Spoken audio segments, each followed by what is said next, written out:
Yeah, if I put a gun in my own mouth, I think I could recite the whole of Home Alone. You're still listening. This is our final transmission.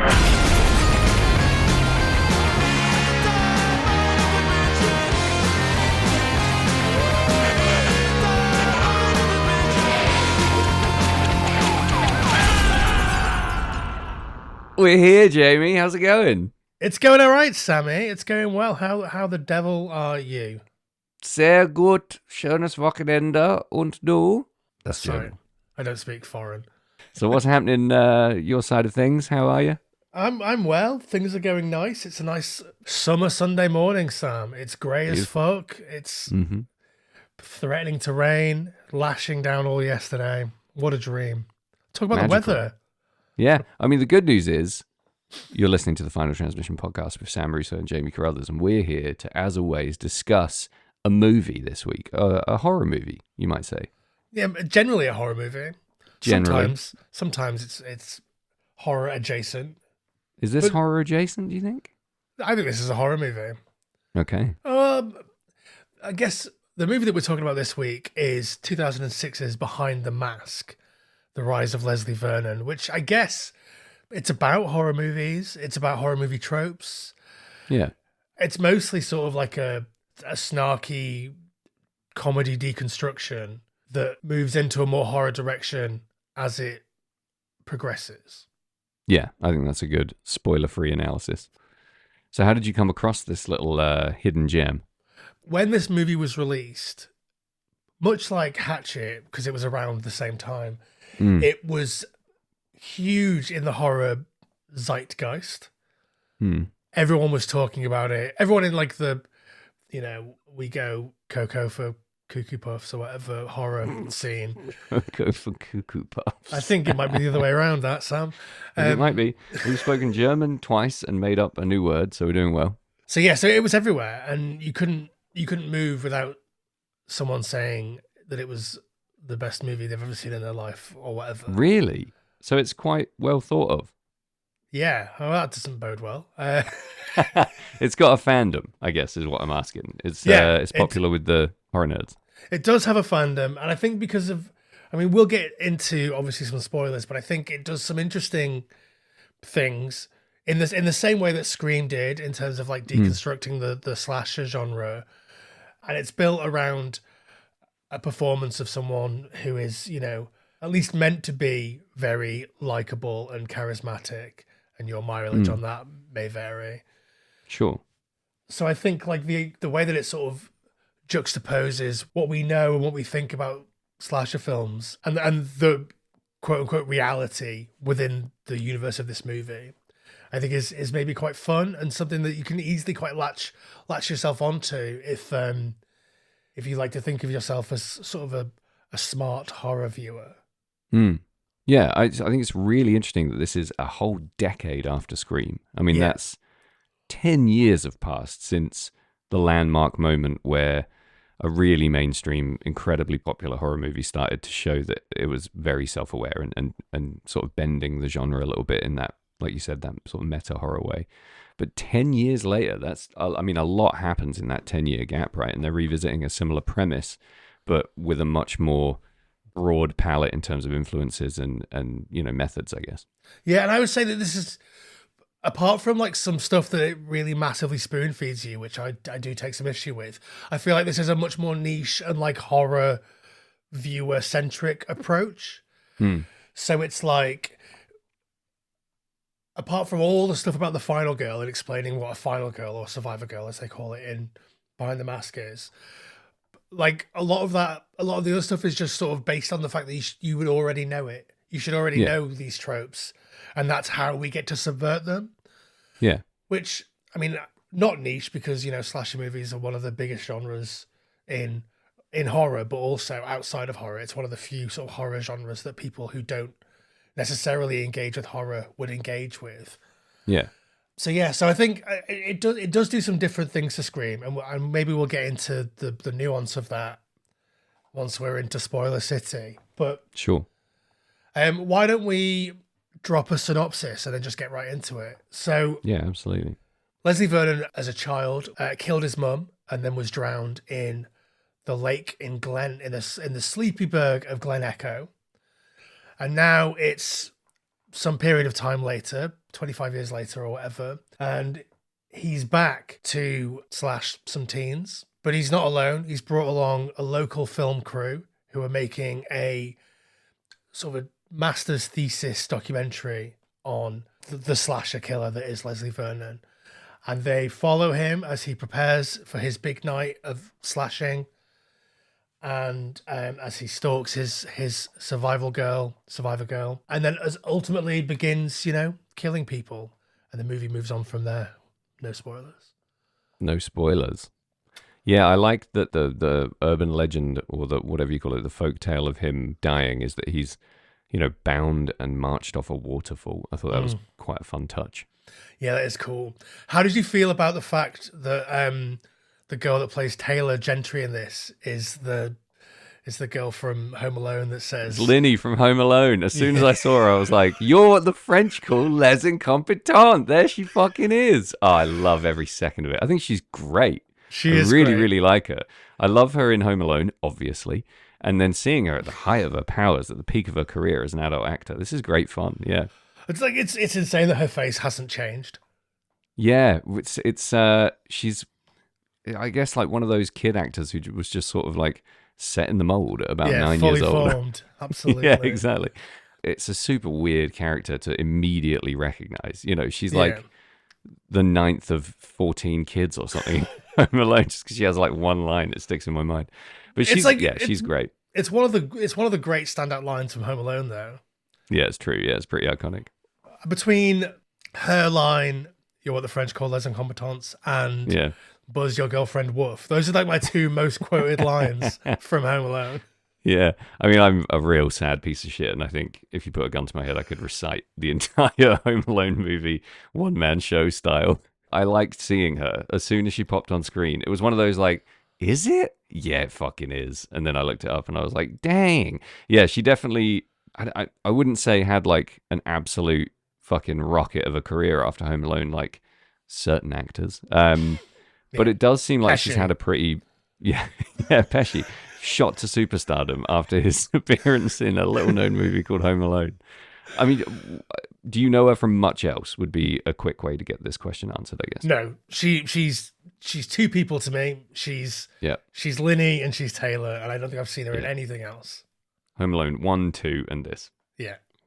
Yeah, I mean, she's in, what a surprise, lots of Law and Order, a little bit of Grey's Anatomy, some Boston classic. Legal. Yeah. God, I wish I was one of those fuckers who just made a living out of those TV shows. Can you imagine? Your IMDb is just that on rotation. Like, I'm like third biker in Law and Order episode 9, 12, 62, and 409. Yeah, I could absolutely get behind that. Yeah. The thing about that is, like, one day you either break out or you don't.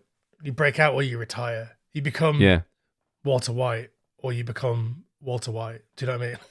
Yeah, I guess you work as long as you want to in that. Like, if you're established and I don't know how this industry works, but it seems to me like if you're a safe pair of hands regarding some cheese dick dialogue, a wig, a strange outfit, and like you know your way around a set and you don't fuck with people, you can work on those shows forever, right? Yeah, definitely. Especially if you're easy to get on with and the vibe is good. I think her performance, it's not like Heather Donahoe in Blair Witch, but it is good. Yeah, I mean that shit is transcendent as far as I'm concerned. Like one of the most challenging roles, most beautifully executed. I think she's I don't want to go too far into it because you can analyze fuck out of what she does in this film, but I just think she's good. Not great, not shite. She does a good job. Well done. Before we get into the break, Sam, and before we come back and talk about spoilers, how do you feel about a world where all of the slashers exist in all of the main famous slasher movie villains exist in reality and they're not necessarily as supernatural as we thought they were? Not exactly fucking putting the saddle on the dick for the big race. Like it's not a concept that gets me excited because I am predisposed to not really like anything that's wry and, side-eyeing a genre or, sort of seeking to, bend shit in that way. It's not Again, my favorite thing. doesn't bode well. That I is just have such this a whole fucking movie. limited. Yeah, I have limited tolerance for the whole like, look how clever we are, shit. But the good news is I didn't hate this at Coming all. from So a man with a podcast. yeah, exactly. Yeah. Well, the good thing is I don't think we could possibly be dumber. So we're safe. But the way that it's presented in this movie, I think is fine. It doesn't hammer it to death. It does that cool kind of news view thing of it. It uses a bit of a found footage vibe, which I think is a good delivery mechanism, especially for people like me who don't really want that to be a thing at all. Yeah. So I quite like it. Yeah. Okay. Well, What do you think about it though? What do you think about bringing that all into reality and showing all the tricks and revealing all the magic and realizing it's nothing but smoke and mirrors? I think that's really fun in the context of this movie alone. I think if it was true and all of Freddy and Jason, Fred and Jay and Mike, as they call them in the movie, Less of that, please. were real, I mean, that wouldn't be cool because that would mean that loads of people were dying, but it would be fun to read about in the news. Well, that does bring us on to another very important point after the break, I think. But yeah, carry on. Yeah, I think the concept of like a shared universe that mirrors our own universe in terms of like supernatural stuff doesn't exist in the capacity of like slasher movie tropes. Then that was just me carefully not saying that like ghosts and gooblies exist, because I think they probably do, but Watch out for the gooblies, kids. It's just like a ghoulies ripoff. yeah, it is a rip-off of a rip-off of a rip-off. Yeah, perfect. Well, that's where we are now. That's what this movie is. So Yeah. we might as well make gooblies while we're at it. I would watch the fuck out of gooblies. I know I don't even know what it is, and I'm all in. I'm pre-ordering everything. I could see the poster. Yeah, it's ghoulies with a B. It's not. It's G-O-O. That's how I'm spelling it. G-O-O-B-L-I-E-S. Okay, Gooblies. perfect. It's about killer boobs that come out your toilet. Gruesome boobs that come out your toilet. Gruesome boobs. Two gruesome dudes, two gruesome boobs. It writes itself. It does. Gruesome boobs, also a good band name. Great band name. Yeah. What the fuck was I saying? Okay, yeah, we're talking about the sort of the reality of it. I think like it's a cool concept, and it works, like I say, within the confines of this movie. But I think if the sort of Freddy versus Jason trajectory carried on, and it was Freddy versus Jason versus Ash, and it was ultimately Freddy versus Jason versus fucking Men in Black or whatever, like I think that would be bullshit. Men in Black would win. Yeah, well, everyone always wins or loses. Nobody wins. That's the point, right? It's the... Yeah, I don't know. Is that the point?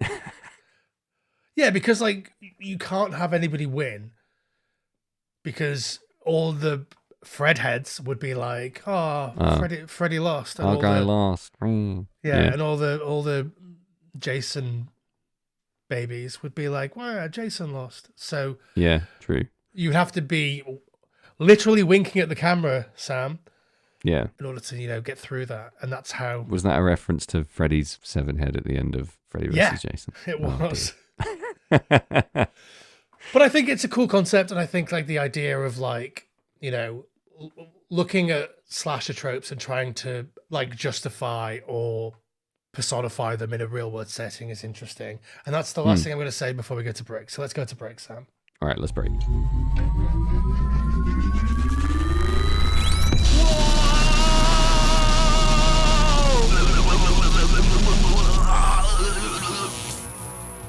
Whoa, holy shit. I guess that's why they call it Phantom Power. Okay, Sam, what do you think about punk rock music? I could take or leave it, to be honest. Yeah. It's such a funny question to ask me. It's my favorite thing in the world. It's where I live. I'm a huge fan, and if you want to talk a little bit about punk rock music, you can't draw in breath and expel words without mentioning Red Scare Industries, Chicago's premier punk rock purveyors of perverse, pop-influenced punk rock patisserie. Personification. Good record label, Great. terrible people. That's Awful. the main problem here. Since we know that nobody involved with Red Scare listens to this podcast, we can slag them off royal. 20-year anniversary this year. Who'd have thought they'd make it that far? I wouldn't have given them 20 minutes. Yeah, 20 years of being absolute huge pieces of shit. Yep, 20 years of mistreatment of bands, abuse of promoters, disrespect of audiences worldwide.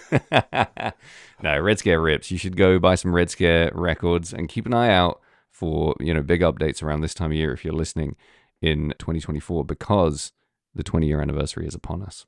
It's coming. It's looming like a big slasher axe. Great segue. And Over we're the back. Yes. Well played, Jamie.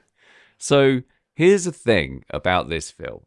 Okay, go when on. they introduced the idea that those movies don't exist, the Halloweens, the Fridays, etc., don't exist. They are real life occurrences and things that are perpetuated by real people who premeditate these killing sprees and aren't the psychos that they're made to be in the movies that don't exist.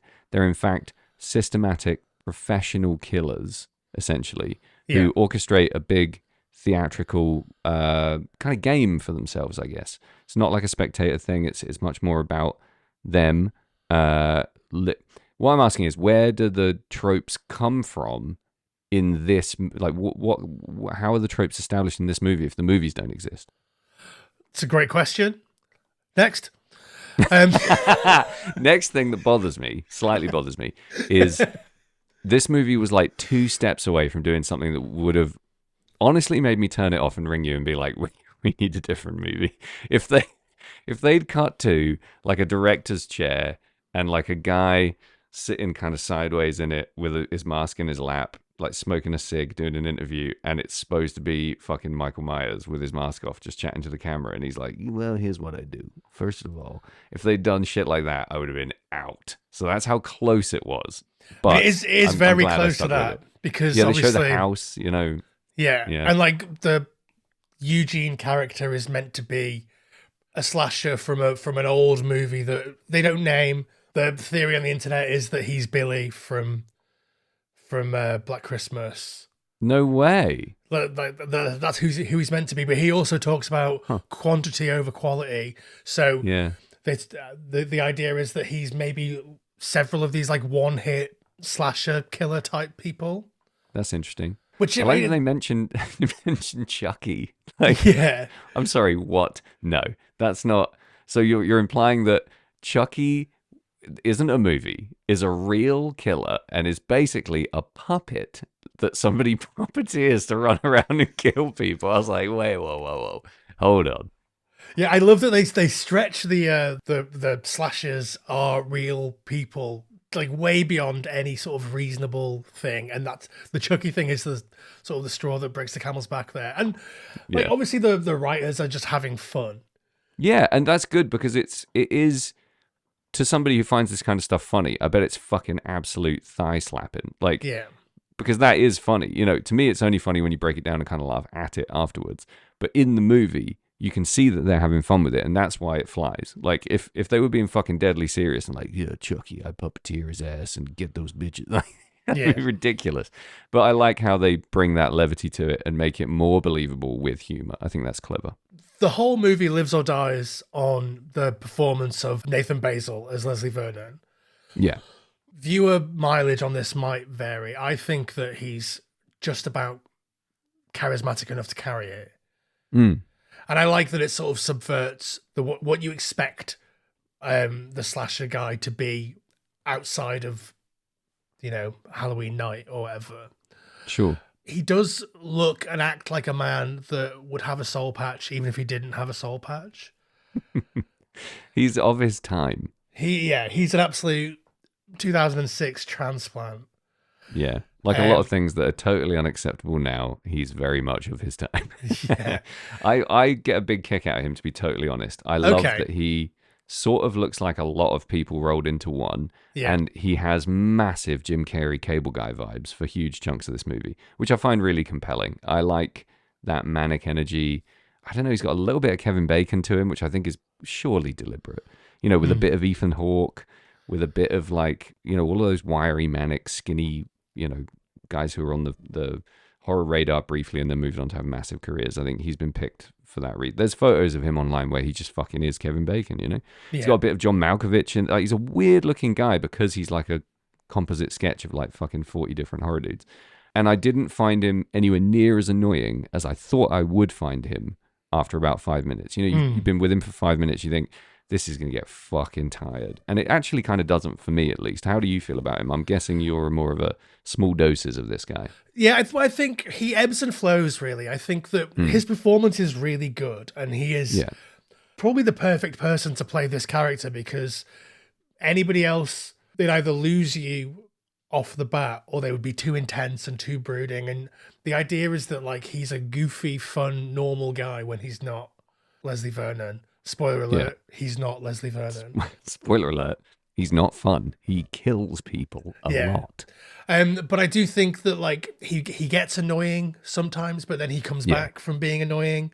And like I think it's on purpose. I do think that like he's meant to be like personable to the people who are outside of the world that he lives in, that he's brought in.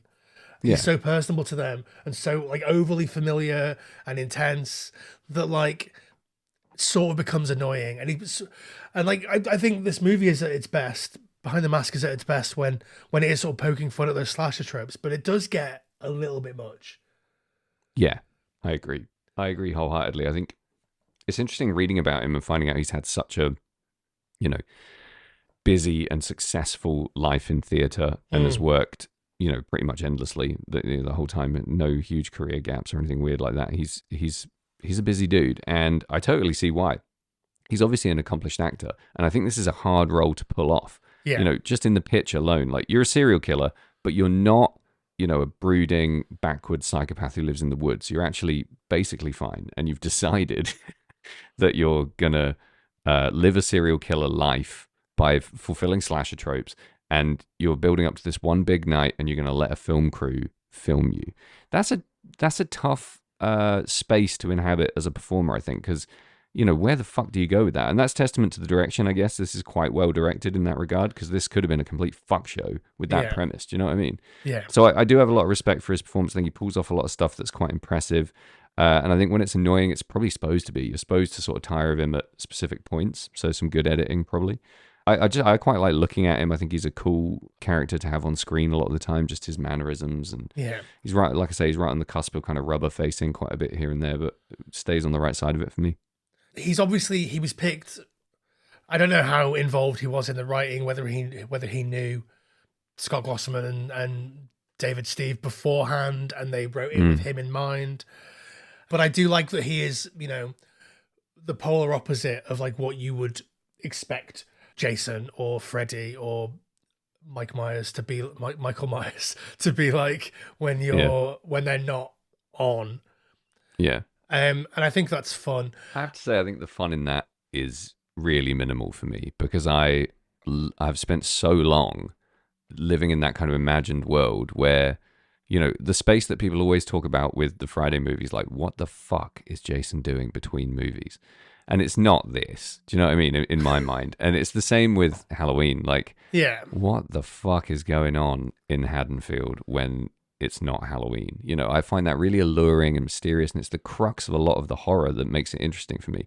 So this is a real like rug pull on all of that stuff. So I'm willing to do it. Like, I'm like, okay, fucking let's go. But I kind of hate that space where it's all fake and pretend, and everyone's very self-aware and intelligent and well-read. And I want Jason to be, you know, a hulking supernatural psychopath in the woods under the stars. So it's weird. The construction of his killer is interesting because it's very rural. It's very Children of the Corn. It's, you know, it has that kind of backwoods vibe to it. The mask is, I don't know. What do you think of the mask? I wanted to talk about the mask in depth. I don't think the mask is very good at all. No, I think it looks cool for a second, but like it doesn't have the necessary components to make it like a mask of like longevity. It's not scary. It looks like a weird little kid face, which is probably what it's supposed to be, right? Yeah, it sort of looks like the end of Brazil, the basket case video, like those. Yeah. All that kind of stuff. Yeah. But is that deliberate? Is it supposed to be a bit throwaway and forgettable because he's not a proper, you know, turns out, spoiler alert, he sucks. Well, he dies, you know. It's not. But he Not doesn't himself. die. It's all part of the plan, right? He's alive at the end. You think so? But he gets up in the morgue. Oh, does he? Are you kidding me? Is there a post-credit sequence? It's like a security camera footage while they bring him into the morgue, and the morgue guy is like hanging around, and then he sort of sits up at the end. Well, I didn't watch the movie that far. Is that after the credits? No, it's like as basically while the credits are playing. Oh, dude, those credits started and I was out of there. Like if we get into the real spoil meat, Yeah. the real spoiled meat of it all. I mean, the first big reveal is that Leslie is not Leslie Vernon. He's not the kid that was killed. He sort of found this myth and has decided to embody the spirit of Leslie Vernon in order to carry out these killings. Yeah, kind of hijack the mythology and embody it. Which sort of implies that, like, every time Jason dies at the end of a movie, the guy playing Jason dies, and a new guy picks it up in the next installment. Yeah, in a sense, they're all copycats, and you know, that's what makes 3 look completely different through this crazy lens. But yeah, for sure. Again, I like that in the context of this movie. Not something I would ever carry forward. Like the James Bond is a code name and they're all different people bullshit. Like, who cares? Who cares? Who cares? Not us. But yeah, so that's the first reveal. And then the second reveal is that the person who we believe that he's been tracking this whole time as his survivor girl, quote unquote, is actually not really the final girl that he's been planning on undertaking this ritual with. It's actually Taylor Gentry, the woman who's making the documentary. The reveal of the fact that she's not a virgin is the funniest part of this movie. Yeah. For sure. It's absolutely fucking hilarious. No spoilers. Watch that scene for yourself. It's a real belter. I mean, we can spoilers it, but do watch the scene. Hopefully, if you're here in this part of the episode, you've seen the movie already. But you've seen the bit where she's furiously riding the guy, reverse cowgirl, spinning her fucking panties above her head. And the camera guy's like, "Ooh, that's not her first time." They really missed a chance to say that ain't her first rodeo. I feel like that would have been good placement of that line, but it was good. It's really funny. I forgot what my original point was here. Oh, my point was that I think all of the stuff is planned. Obviously, we see him with the Apple cider press, putting on all the flame-proof stuff. So he's meant to quote unquote die. I'm gonna say quote unquote 400 fucking times this episode, so I'm sorry, but like he's meant to die. Yeah. So he's not bad at it. It's all part of that ritual. It's sort of like the cabin in the woods thing, where it's like there are these invisible viewers, these old gods, which are meant to be us, the horror audience. And in this movie, they're talking about like the balance of good and evil. Yeah, which is, it's sort of throwaway, but like the idea is that the universe needs these horrible things to happen in order for nice things to happen over there, which again I feel like it's playing that like some extra dimensional viewer is watching or engaging with this in that very same cabin in the woods vibe, which again I don't really buy. But it's dumb. I think it works in this. There doesn't really need to be a reason there either. They do sort of ladle on a bit too much justification for what's happening here and there, and I think people would just swallow it as is because it's entertaining. Yeah. But I respect the swing for sure. I like the unit of the film crew. I actually really like, and I knew something. Obviously, you know something fucky's going to happen. There's going to be a twist. Yeah. Something is going to be not as it seems. I didn't get that it was going to be her, to be honest. No. I thought that the cameramen were going to be in on it and were going to turn on her, and something was going to happen there. Like they were in on it with Jules Verne or whatever his fucking Leslie Vernon, and they were going to. And I still think that Todd is in on it. Do you? No. Really? I don't, because Todd dies. He's the only one that dies. Yeah, but that's because I don't know why this is loose. This is flimsy. But there's some looks exchanged in the movie with Todd when Todd's shooting that aren't exchanged with the other camera guy or with Taylor. And they're just a little bit telling, a little bit knowing. And then at the end, when he's saying his goodbye, he shakes his hand. and he says thanks for everything or something, and he gives him a real fucking look. And then when Todd runs off to like distract him or whatever, I feel like that's totally out of character for what we know of him so far. And it's basically an act of self-sacrifice, which is not this guy's deal. He's the bigger guy. He knows he's going to get caught. He knows this guy's a cardio machine, and he runs off. And then when he collapses in the field, he doesn't really think he's going to die. And he says, we're in this together. And then he gets killed. I think that's Leslie turning on him at the end and killing him. I don't. I think that Todd just bought into it when they were making the documentary just a bit more. Right. And like, so he thinks it's basically inconceivable that he's actually going to get killed. Yeah. I feel like Taylor and the other guy, what's his name? Doug. Yeah, I think they are always a bit of a distance, and Todd just sort of buys into it more, just thinks it's cool a bit more. He wants to see boobs. Yeah. He's desperate to see boobs. I can think of way easier ways to see boobs than to film a serial killer. Planning, which brings me to my next point. What the fuck? Like the premise of this movie relies on the fact that you accept a group of grad students are just going to film a guy murdering a bunch of people and think that's going to be cool. Well, they don't really think that he's going to do it, though, right? They think it's an elaborate prank.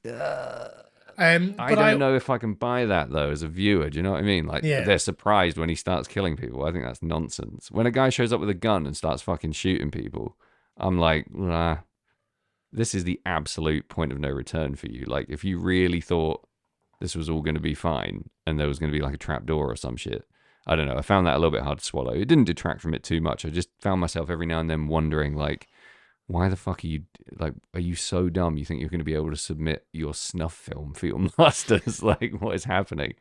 And surely you're mortally terrified that he's going to just kill you at the end because you reveal his identity, his plan, his motive, and all of his criminal activity. That's the point, isn't it? That they're really short-sighted. Yeah. But obviously, Leslie knows that he's going to kill them because she's his survivor girl. Sure. Or either kill them or not kill them. Either way, she's going to, like, it's all part of the plan. Yeah. So presumably he thinks he's going to destroy the footage in some way. Yeah, I guess I just don't buy any of that. But you don't have to, do you? It's like, that's like saying, why are they filming in the Blair Witch Project? Like, fucking who cares? I liked that she appeared to be wearing Mrs. Voorhees' sweater a couple of times. I thought that was cool. Yeah. There's a few little bits like that of like, obviously there's very overt references to things in the dialogue, but there are like little things like that. There's a moment in like the opening when the camera is just sort of like moving around where you don't think you're in like a killer POV, but you go behind a hedge and then step out, which obviously is a really famous shot from Halloween. And there are a bunch of like little bits like that that are sort of half references. And I think that's really fun, just to sort of put you in the mindset of a slasher movie when 65-70% of this is just a man talking at a camera excitedly about soaring branches and stuff. Yeah. There's a couple of good cameos as well. I liked Zelda Rubinstein as the librarian. Zelda Rubinstein fucking nails it in this. Like, she's great. I feel like a horror movie of any kind is made infinitely scary by her having at least one line. Yeah, definitely. And she's such a little squishy in this. It's because she's like... She is that librarian. Moments from death. She's 4,000 years old in this. Tell you what I don't like in terms of cameos. Oh, here it comes. Robert Englund. What? You hate Robert Englund? In his cameo in this movie, his sort of extended cameo as Doc Halloran, which sucks for one. Yeah. Yeah, that was a little... in his like little Loomis outfit, like, come on, this is what else can we do here? He's gonna wear the special, Black Christmas, just like have a Mark of Thorn tattoo or something. I don't understand you, bud. You hate him in Hatchet. You hate fucking Sid Wass's-cock in Tom Bonahawk. He's fine in Hatchet. I just think in this he is not acting very well. You said that about Hatchet. But he's great in this. He's fucking fine. I just don't like it. I think Do you think he's just cruising on the fact that like all I have to do is show up and a million guys underpants elastic will be stretched to absolute fucking tearing threshold? Or do you think he just wasn't very good? I thought he was good, by the way. I didn't think he was very good. And I also think like what's happening here? Like, oh, you look a little bit like Freddy Krueger. Like, why is nobody saying that? Like, Because he doesn't, I guess. You look like my mate Fred. Like, maybe nobody actually knows what Freddy Krueger looks like in this universe because the movies don't exist. But they know just him. read about it in the paper. You know, Fred, Mike, and Jay. They refer to them as their very pally. Isn't that more like professional respect rather than like actual friendship? You think these guys hang out? That's making this movie worse for me, Jamie. Making it much, much worse for me. Like they all sit around and play poker and make jokes about the final girl. Like, oh God. My point is like, there's not going to be a photograph of Freddy Krueger. Well, no, actually, there fucking probably is because his mythology is that he's the burnt janitor, right? So in this, by this movie's logic, there'd be pictures of the janitor from the newspaper or whatever. So yeah, you're right. It's weird how this incredibly flimsy movie completely collapses under even the remotest scrutiny. Of course, yeah. We're ruining it because it's quite fun. Can I tell you the thing that I think is the most egregious mistake that this movie makes? Yes, I guarantee I won't have noticed it. Go on. You definitely will have noticed it. Okay, go on then. When it switches to being a plain old slasher movie, yeah, it's shit.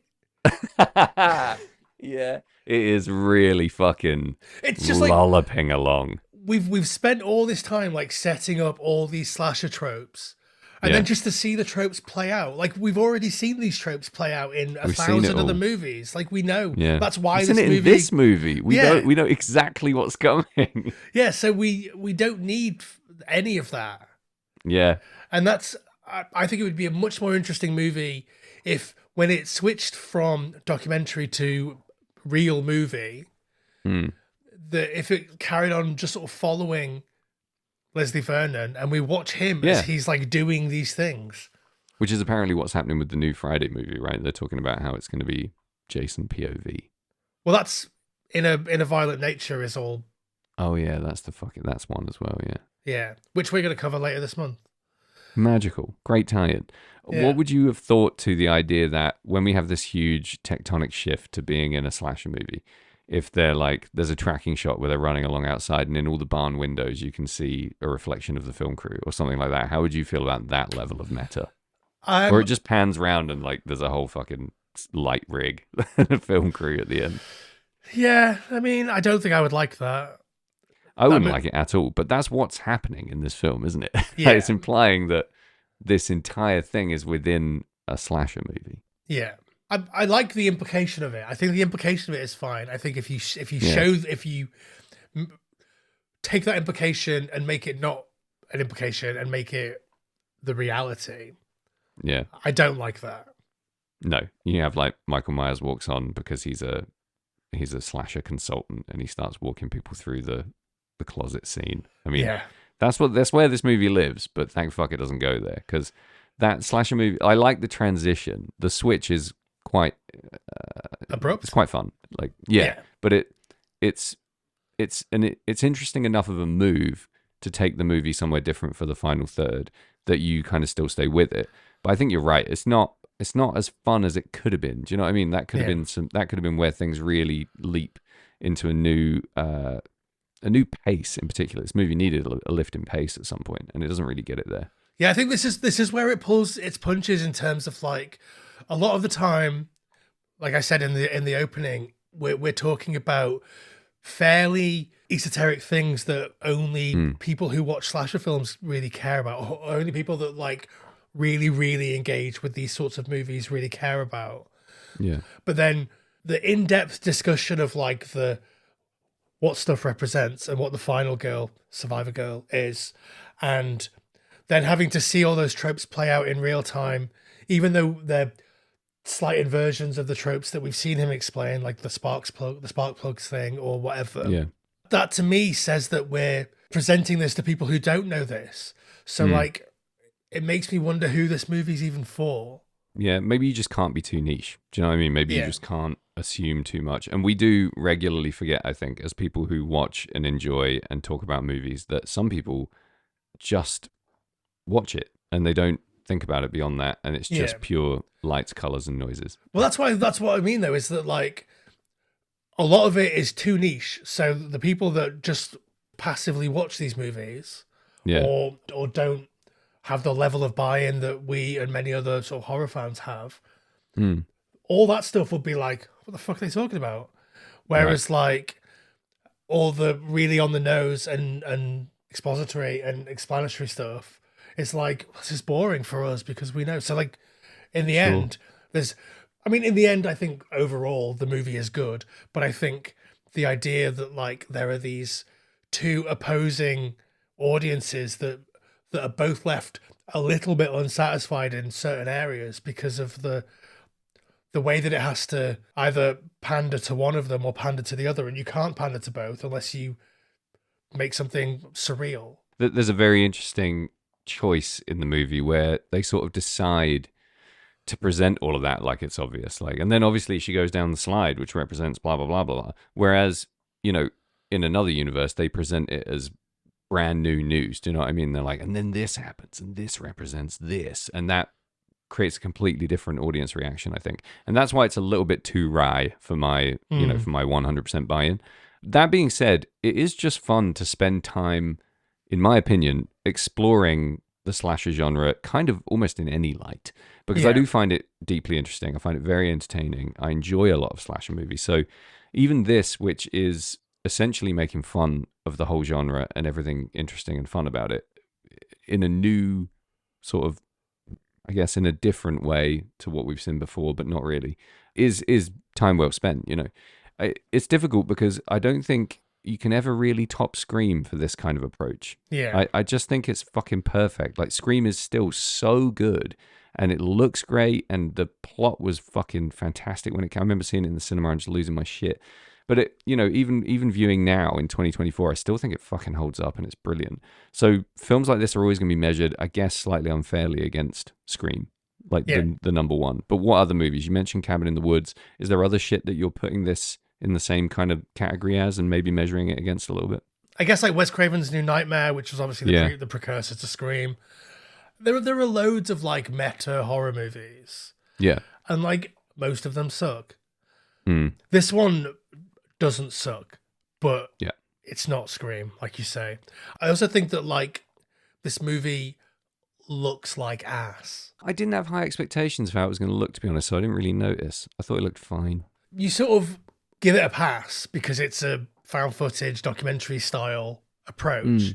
But then when it turns into a slasher movie, it looks so like muddy and dirty, but not in the way that you want it to. Like Scream had such a beautiful, crisp look, whereas this looks like, I mean, I love Simon Says, the around about mid-2000s slasher with Crispin Glover and loads of pickaxes, but like this looks like that. It looks like Name Your Wrong Turn sequel. It's like, it's that level of like, this doesn't look good. And obviously this is a low budget movie that has done really well and broke out of like the low budget space where it was originally existing. Just because it's like, it's smart and it's clever and it's got good performances. So like, you know, fair dues to them, but in terms of a viewing experience, I don't think it really holds up at all. It looks like 2006 and yeah, do you know what I mean? Low budge 06. What looks worse, this or Hatchet? This. Yeah. Absolutely this.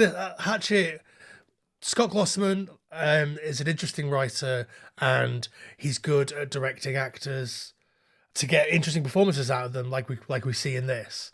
Yeah. But visually, he is no Stanley Kubrick. Sure. The good thing is the movie doesn't really need that. It's the shift between the found footage and the quote unquote, sorry I said it too, movie stuff, you know, the movie within the movie is pronounced enough that you buy it, but it doesn't need to look fantastic, I don't think. It just has to delineate somewhere that there's a shift.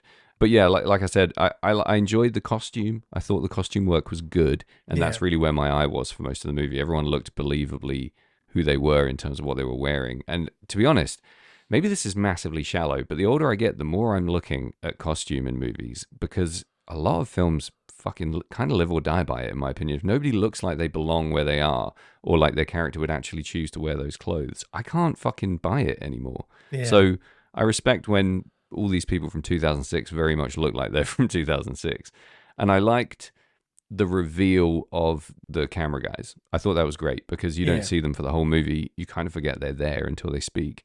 And you are always curious. And I did think, are they going to die with a camera in front of them? Do you know what I mean? Is it going to be like, you're going to see Leslie kill them through the camera guy's lens? You're just going to hear him? Because that would be lame. And I like that we saw them and they got actual embodied characters towards the end. Yeah, no, that is fun. I think the way that they perform sort of shifts as well when you can see them. The way that they're acting, presumably because they're shooting when they're recording their dialogue for the camera stuff. It's 6 months later and they're not there on set being like, I'm holding a camera. They're doing like voice acting. They're in a booth, I guess. Yeah, They probably did it on set, to have shit to bounce off. But their performances are really different, and that again, that sort of tacks on how different the movie stuff is to the documentary stuff, which I think is interesting. I don't even know if it's on purpose or not, but it works. It works, yeah. It almost feels like actors step in to play the real camera people, which is great. I really bought that, and I thought that was a lot of fun. And I liked them. I found them really endearing. There weren't really any characters in this that rubbed me up the wrong way, to be honest. I kind of enjoyed everyone's performance. I liked everyone. I thought everyone did a really good job. The stoners kind of sucked, but they always fucking do. Nobody gets stoners right in movies ever. It's a real drag, but... I mean, I like Franz Kranz in Cabin in the Woods. I think his stoner is funny. He's not bad. I don't think he's realistic in any way, but I think he's... Franz Kranz as an actor has much more at his disposal than these two throwaway goons in this movie. Yeah, and, fair dues, whatever. Yeah, it's true. Like, Josh Hartnett in The Faculty is quite a good stoner. Yeah. But he has an entire movie riding on him. Literally. I like... what's the guys in Idle Hands? Pnub and Seth Green. Yeah. His character. Pretty good. Wook and Pnub. That's it, yeah. Yeah. I don't know what the other guy's called, but everyone in Idle Hands is a stoner. Can't really think of any other good stoners in movies. Maybe it's a hard thing to do. Maybe it's not Hollywood being horrifically lame and out of touch with young people and the shit that they do. Maybe it is actually hard to pull off. Maybe I'm being too harsh. Yeah, I don't know. A couple of characters that I did really like. I do like Eugene and Jamie. Yeah, their scenes are really fun, and I like that it implies that she was his final girl at one point, and then I mean, a thing this movie does, for better or for worse, is that it makes you think really deeply about stuff that you wouldn't normally think deeply about, and sometimes that's fucking annoying. Like the idea of Jason just being a guy that goes to get slushies on the weekend or whatever, or the idea here that like the bond and relationship between killer and final girl is a real connection that you can like build something off of. I also it's horribly abusive, isn't it? It's like, she's fucking half his age. He orchestrated, by this movie's logic, he orchestrated this enormous plan to not quite kill her so that she'd fall in love with him. It's fucking hilarious. Yeah, that also involves killing several of her friends. All of her friends. Yeah. And probably her boyfriend at the time. Yeah, like completely isolating her from her entire sort of support network. Yeah. Oh, in order horrible. to terrify her out of her fucking mind while she's a virgin, in order to deflower her, basically. Like, fucking hell, guy. Jesus. Yeah, it's rough. But the way the movie treats it is great because they make it really funny. They make it like, yeah, that happened, and now we live together, whatever. Like, yeah, and like the idea that like everybody in this movie speaks very blasé about murdering people up until the point where it's like, oh god, now they're murdering people. Yeah. And I think that's really fun. I think the idea of speaking about something that's incredibly horrible, but in a really blasé way, it's a sort of a joy that you don't get normally. Yeah, I think it's a cool commentary on horror viewing, horror audiences broadly. We have a great laugh talking about people getting their fucking bowls chopped off and their heads crushed in a cider press. But then when you actually walk into the fucking cider house and it's you going in the cider press, it's a whole different fucking ballgame. Yeah, completely. It's a cool movie, Sam. It's cool. Yeah, I'm glad it exists. It's fun. It's definitely a fun little experiment. And I got nothing against. If anything, I'm 100% all in for this kind of experimentation, like digging into the genre in a way that's kind of silly, kind of fun, but still quite thought-provoking, I think has a place, and it's definitely worth doing. So I got a lot of respect for the fact that people were into the idea enough to really flesh it out and make it into a full-length movie. It's fun in that respect. Yeah, like this could easily be a 10-minute short, but like you wouldn't get Yeah. that level of nuance. You would get all of the basic ideas, but it wouldn't necessarily be as thought-provoking because you wouldn't be able to dig in and out of all these little things and all these little tiny moments that you recognize from slasher movies that you then have to recontextualize within the watching of this film, obviously not in real life. The idea that like some of the more obvious stuff that sits on top, like the idea that he has to do loads of cardio, is funny. Yeah. But like the fact that like Jason or Freddy to a lesser extent, but Jason or Michael, for example, have to, you know, drag this body out into the woods and pose it in a certain way. Like you do think about that when that happens in these movies. It's interesting to see that talked about. It's playing on that sort of little feeling that you have, like, like, fuck, you could actually do that. And then it's like, oh, okay, so serial killers work out for fucking 9 hours a day to get fast at walking. Like, okay, fine. Yeah, it's interesting. I tell you one thing I thought the movie was missing at first that I was sort of grateful wasn't a part of it later on was a sheriff character. Yeah. Because I did think, like, there has to be rails here. Like, they have to be working it in some way around the law. Do you know what I mean? I wanted, like, either a total bumbling sheriff or a corrupt sheriff who's in on it. And then I realized, actually, it's more anarchic if you don't have that. It's more fucking free-for-all if these guys are just running around filming people getting hacked to bits without any kind of... I think that puts too much of a border around what's happening. So I'm kind of glad they chose that. Yeah, well, I'm pretty sure that Leslie mentions that he's friends with the sheriff early on. Right. Okay, well, that makes sense then. He stays away. Also, like, the sheriff character is embodied within Doc Halloran, which I fucking hate. Yeah. I hate the name Doc Halloran. It's so... Tell us why. I mean, The Shining isn't a slasher, first of all, but carry on. Why? His name's Doc Halloran. He is Robert Englund, and he's dressed as Dr. Loomis. Like, it's too much. It's too much. It's a little bit too much. But for some people, you got to remember, dude, that's like a real fucking, oh my God, could my dick be harder moment. That's like, some people gobble that fan service like fucking fat kids in a fat shop. Like, they're just all over it. And that, sorry, I don't know what that means. But it's a level of fan service that some people relish, is what I'm trying to say. Yeah. And it's not for all of us, but I mean, I try and think of it in equivalent terms. You know, what in my life would make me that happy? And to be honest, I can't think of anything. So my hat's off to the horror fans who love that shit, because they're a lot happier than I am. They're much easier pleased and having a much funner time. I just can't imagine, like, the writers that are clever enough to write some of the stuff that's happening in this movie are also the same people that wrote Doc Halloran is Robert Englund and he's dressed as Dr. Loomis. Like, would you rather it wasn't Robert Englund at all? Yeah, I think I would rather it was like stocky fat man with a beard and a trench coat, and it was literally just Loomis, but with a different name. With a different name. Oh, come on. It's Pete Jones, the local psychologist, and it looks exactly like Sam Loomis, but it's also nobody. That's fucking lame. Come on. Just some guy. Maybe everything that you do with this character is lame. I don't know. I really like it. I think it's cool. Especially the fact they get so excited about him and they're running around calling him the Ahab and they're super pumped that he showed up and he's not a part of it. You know, he's like, he's a real... like a real dude outside of all the planning and the story side of it. I find that interesting. I don't know. Maybe if it was like David Arquette or something, it would have been a little bit much in the same way. But I really like that it's, I guess because I'm not the world's biggest Robert Englund nut. Do you know what I mean? I think it's fine that he shows up.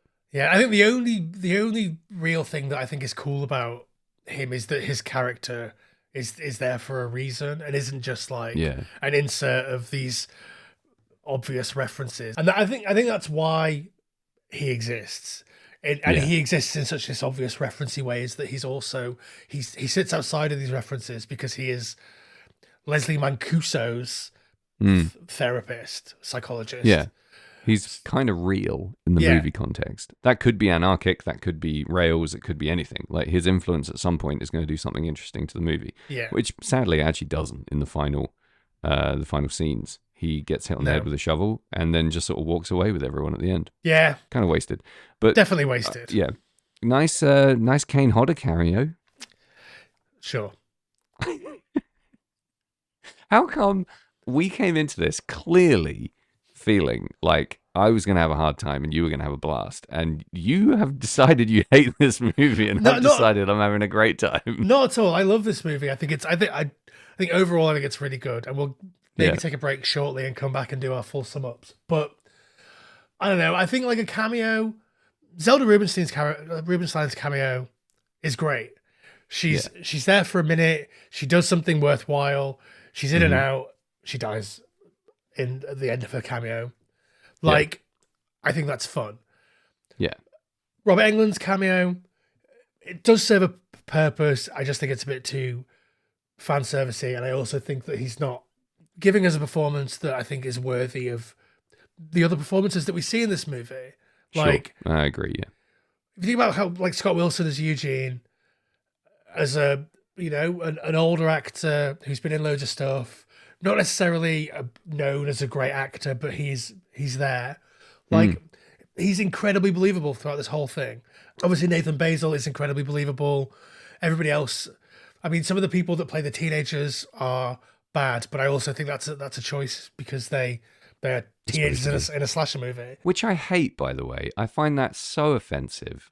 The teenagers in slasher movies are supposed to be good. People forget that when they start jumping on this and being like, well, they can be throwaway and hateable, so we can kill them. I think it's such a misinterpretation of the role of teen fodder.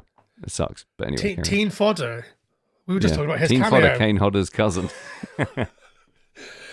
So like, ultimately, Robert Englund's cameo serves a purpose. Yeah. Whereas Kane Hodder is just like, hey, look, it's Kane Hodder. It's like, hey, look, there he is. It's Kane Hodder. You know Kane Hodder, right? He's got Kane Hodder's face and Kane Hodder's body and Kane Hodder's eyes. Hodder. It's Kane Hodder. Like, cool. And then he's gone. Like, it's kind of lame. It is lame. I completely agree. I'm glad we're on the same page. I don't have to fight the corner of how lame that is. Did you pick up any of the breadcrumbs that Taylor was going to be the final girl in the end? I entertained the idea early on in the movie because I didn't understand the logic of letting them film. So I thought, it's got to be part of the plan. Like, he's going to spin around at some point and be like, I let you film it because... Bleh. So there was that, but what I thought was quite clever is he focused so much on his final girl being a virgin, and there was no allusion whatsoever to anyone else being a virgin. It wasn't hinted at. There was nothing there that even sort of tipped the hand slightly. I think there's she was a couple of things, but... Oh, really? Like what? Well, she's just very prudish. They talk about that. Anytime he mentions sex, she's like visibly uncomfortable. Anytime that anything sort of sexually gratuitous happens in his stories and we're seeing, full-on fondled boobies, she's like, come on, this is gratuitous. It's like, it's sort of implied that she has like an aversion to sex. I think that's clever in a way because someone dumb like me doesn't pick up on that as being the behavior of a virgin. Like even a staunch virgin like myself I didn't see one of my own there. When it gets to big reveal, when it gets to the point where I do the whole time, that's why I've been waiting to kill you. Yeah, right. Just biding your time. When it gets to the point where it's revealed that she is the virgin in question, it is surprising, but it makes you go, oh yeah, she was kind of, because I thought she was just being professional. She's kind of over the top professional, isn't she? She's trying really hard to nail her craft and to learn how to be a fucking whatever the fuck documentarian. So I thought that was quite subtle. Maybe I need to be hit with a sledgehammer to see that someone's a virgin. Yeah, I think it breadcrumbs it out a little bit. The scene with Eugene and Jamie where they're like, oh, she's a feisty one. Like, I think they know that she's the final girl. Sure. And that's like a By little the way, fucking worst boob groping scene this side of fucking your confession booth movies when you were a kid. The fucking, it was awful. That was uncomfortable, right? Yeah. But it's meant to be gratuitous. Yeah. So it throws you off, her being a virgin, but when she's like, this is gratuitous. Yeah. There's a bunch of other gratuitous stuff later on, like the reverse cowgirl scene. That people only have sex like that in movies. I wouldn't know. well, nobody in real life has ever swung their panties above their head. Is what I mean. I have. People might reverse cowgirl maybe people reverse cowgirl in real life. People swing their panties over their head in real life, but never together. Never at the same time. Great theory. If you've got any thoughts on this, please leave a comment or write us at FT Horror Show on socials. We want to know if you've ever done both those things at the same time. Yeah, absolutely. And if you haven't, maybe you will tonight. And send Jamie a video. I think if you follow us on socials, review this, and tell 3 friends about it, you're guaranteed to reverse cowgirl or be reverse cowgirled within 24 hours. I think that's how that works.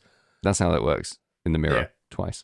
Yeah. It's amazing how boob groping can just launch a podcast into a place that is just so fucking asinine. But yeah, there's gratuity there, and then also there are 2 up the skirt shots when the girl is climbing up the stairs. They really doubled up on that, and it has a horrible like fast motion bit where she's dragged up the top that you have to see twice, which is awful and unforgivable.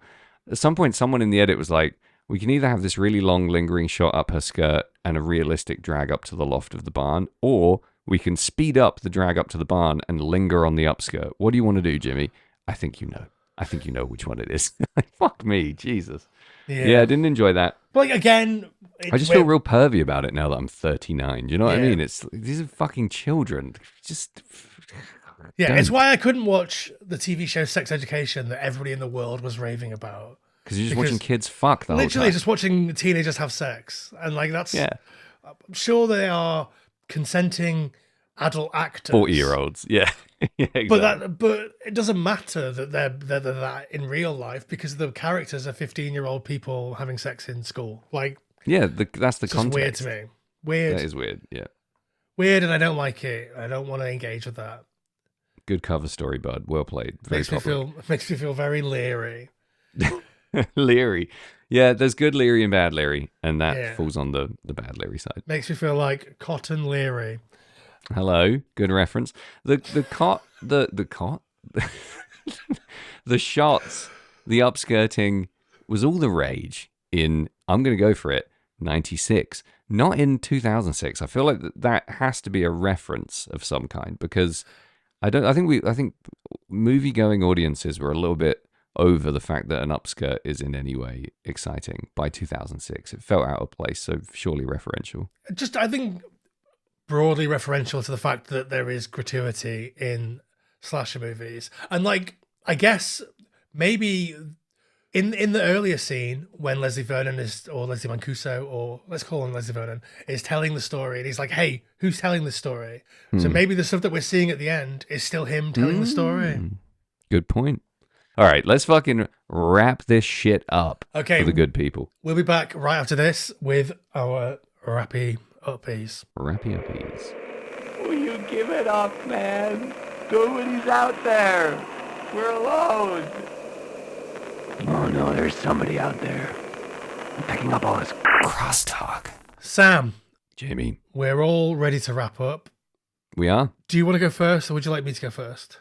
I'll go first, because I'm easy. This feels like an out of 5 movie. It's a simple scale for me. I'm going to give it 2.9 post-hole diggers to the chest out of 5. I love the post-hole digger as a murder weapon. I thought it was in his head at first, which brings me to one of my small gripes about the movie. The gore is not gratuitous, and it's not very visible. There's a couple of gory scenes that stand out, post-hole digger, etc. But it led me to believe something that wasn't happening was happening, which was that it was all a setup. I didn't think people were actually dying, and I wonder if that's deliberate. Do you think it is or isn't? I think it's meant to be ambiguous until it isn't. Yeah.